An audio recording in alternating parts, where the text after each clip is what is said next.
Setiap pos operasi ketupat ini akan ditempatkan di tempat keramaian dan pusat perbelanjaan. Setiap pos polisi akan disiagakan 15 personel gabungan dari TNI Polri, Satpol, dan dinas terkait. Selain pos operasi ketupat, sejumlah anggota polisi juga tetap melakukan patroli secara berkala demi mengurangi tindak kriminal jalanan.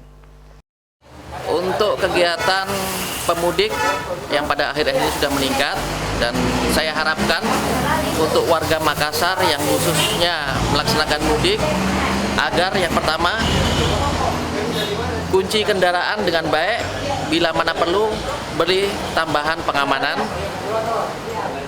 Kalaulah memang bisa cabut aki, dan yang paling penting amankan kendaraan dan kunci pintu rumah sehingga tidak terjadi hal-hal yang diinginkan. Dan yang paling penting laporkan kepada RT atau enggak RW setempat dikarenakan mudik sehingga bisa kami kontrol dan kami bisa antisipasi untuk cara pengamanannya.